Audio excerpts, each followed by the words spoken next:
आता मकर संक्रांतीपूर्वी मुख्यमंत्री माझी लाडकी बहीण योजनेतील लाडक्या बहिणींना एकूण 3 हप्ते म्हणजेच 4500 रुपये मिळणार आहेत। त्यातील नोव्हेंबर महिन्याचा लाभ पुढील आठवड्यात जमा होणार आहे। त्याचप्रमाणे मकर संक्रांतीपूर्वी डिसेंबर आणि जानेवारीचे 2 हप्ते देण्याचेही नियोजन सुरू असल्याचं वरिष्ठ अधिकाऱ्यांनी सांगितलं। आता आचारसंहितेच्या कालावधीमध्येच मुख्यमंत्री माझी लाडकी बहीण योजनेचा हप्ता वितरित करायचा हालचाली सुरू झालेल्या आहेत। राज्य सरकारनं या योजनेमध्ये सुमारे 2,42,00,000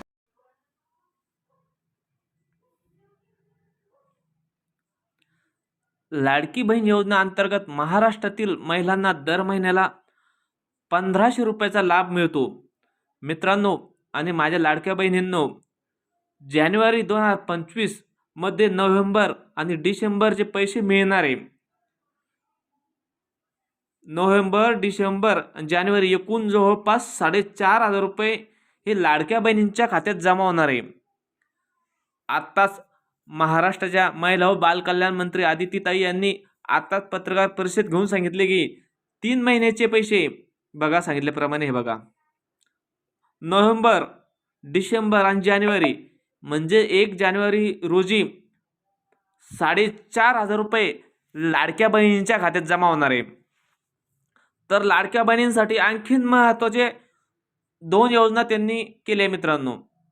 हे बघा, लाडक्या बहिणींना जवळपास 0% 1,00,000 रुपयापर्यंत कर्ज मिळणार आहे। म्हणजे कोणतीही लाडकी बहीण असन तर या लाडक्या बहिणींना 1,00,000 रुपये मिळणार आहे। पण हे हप्ते कसे होणार आहे? ज्यांचे हप्ते मानधनामधून कापले जाणार आहे। म्हणजेच तुम्ही 1,00,000 रुपये जर उचलले तर तुम्हाला लाडक्या बहीण योजनेचा हप्ता हा मिळणार नाही। लाडक्या बहिणी योजनेतून हे हप्ते दर महिन्याला 1500 रुपये याप्रमाणे कट होणार आहे। म्हणजे तुमचे 1,00,000 रुपये होईपर्यंत हे हप्ते कटणार आहेत। पण त्यासाठी काही पात्रता असणार आहे। 31 डिसेंबर पर्यंत KYC अनिवार्य असणार आहे। म्हणजे लाडक्या बहिणीने 31 डिसेंबर पर्यंत ही KYC करणे गरजेचे आहे। आता हे पैसे कधी मिळणार? डिसेंबरचा, आता डिसेंबर महिन्याला हा जवळपास संपला आहे। पण डिसेंबर, नोव्हेंबर आणि जानेवारी असे एकूण 3 महिन्याचे पैसे एकत्रित मिळणार। म्हणजे 4,500 रुपये हे लाडक्या बहिणींच्या खात्यात जमा होणार आहे। सरकारकडून अधिकृत घोषणेची माहिती आली आहे मित्रांनो आणि लाडक्या बहिणींनो। म्हणजेच मकर संक्रांतीच्या मुहूर्तावर हे पैसे जमा होऊ शकतात। 1 जानेवारीपासून तर 14 जानेवारीपर्यंत सर्व लाडक्या बहिणींच्या खात्यात हे पैसे जमा होणार आहे। आता हे लाडक्या बहिणींना कर्ज कसं मिळणार आहे? मुंबईतल्या पात्र महिलांना व्यवसायासाठी जवळपास 10,000 पासून तर 1,00,000 रुपयापर्यंत कर्ज मिळणार आहे। यामध्ये दर महिन्याला त्यांच्या मानधनामधून म्हणजेच 1500 रुपये हे कट होणार आहे। महत्त्वाची सूचना काय असणार आहे? ही योजना सुरू होण्यासाठी 31 डिसेंबर 2025 पर्यंत KYC करणे हे बंधनकारक असणार आहे। प्रत्येक लाडक्या बहिणींना या योजनेचा लाभ घेण्यासाठी KYC करणे बंधनकारक असणार आहे। आणि प्रत्येक ज्या लाडक्या बहिणी योजनेची KYC झाली असेल अशा लाडक्या बहिणींच्या खात्यात 4,500 म्हणजे 4,500 रुपये हे तात्काळ जमा होऊ शकतात।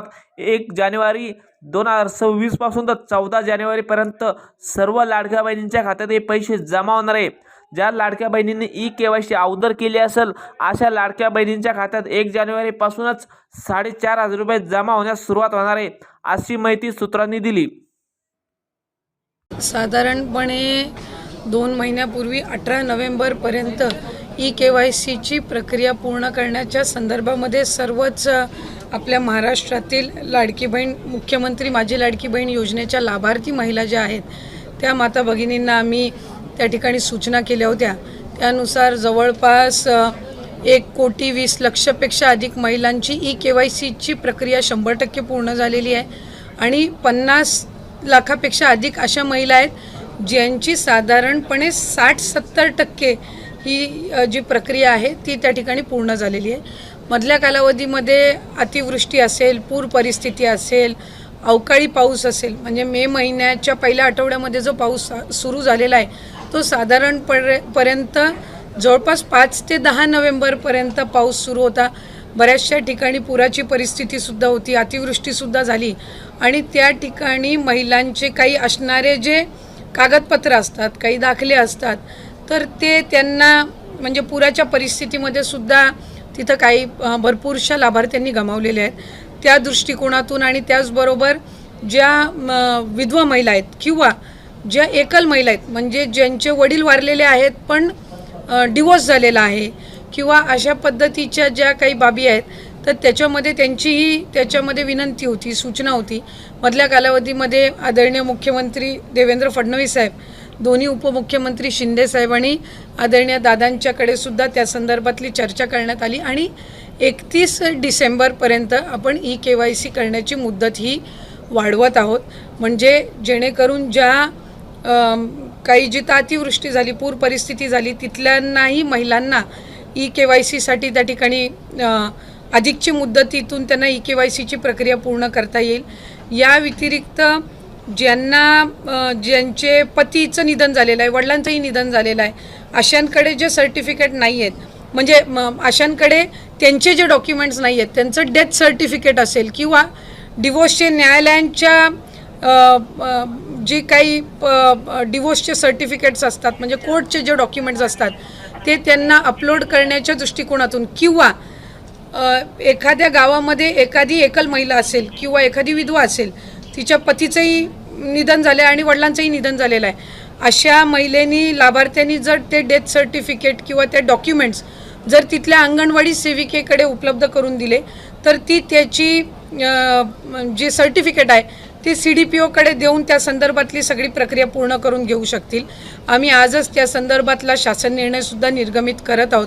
त्याच्यामध्ये ज्या गावातल्या किंवा शहरातल्या तिथल्या अंगणवाडी केंद्र आहेत, ज्या अंगणवाडी सेविका आहेत, त्यांच्याकडे त्यांनी तशा पद्धतीचे कागदपत्र सबमिट करायचे आहेत. इन द मीनवाईल त्या मध्यंतरी त्या कालावधीमध्ये आम्ही वेबसाईटवर पण तशा पद्धतीचं ऑप्शन हे देण्याच्या दृष्टिकोनातून आमचं काम हे सुरू आहे.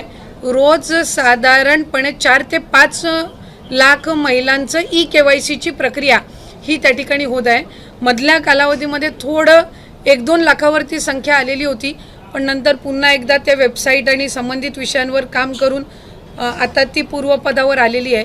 तर या संदर्भामध्ये राज्याचे मुख्यमंत्री फडणवीस साहेब आणि दोन्ही उपमुख्यमंत्री शिंदे साहेब आणि दादा यांच्या सूचनेनुसार आपण ती 31 डिसेंबरपर्यंत मुदत वाढवत आहोत. तरी पण या सगळ्या लाडक्या बहिणींमध्ये सातत्यानं अनेक बातम्यांसमोर येत होतं की सरकारी महिलांनी देखील या सगळ्या योजनेचा लाभ उचलला आहे. आता एक नवीन बातमी समोर होते, वृत्तपत्रामध्ये छापून आली आहे की ज्यांचे पुरुष म्हणजे पोलीसमध्ये कामाला आहेत त्यांच्या पत्नींनी देखील पोलीस नाही.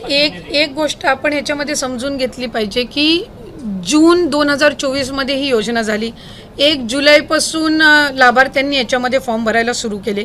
सरकारी नोकरींमध्ये जे असणारे लाभ घेणारे होते, जवळपास 7 ते 8 महिन्यांपासून किंवा त्याच्याही आधीपासून जसं जसं विभागाच्या यंत्रणेच्या लक्षात येत गेलं तसं तसं त्यांचा लाभ तिथल्या तिथे थांबवत गेलेला आहे.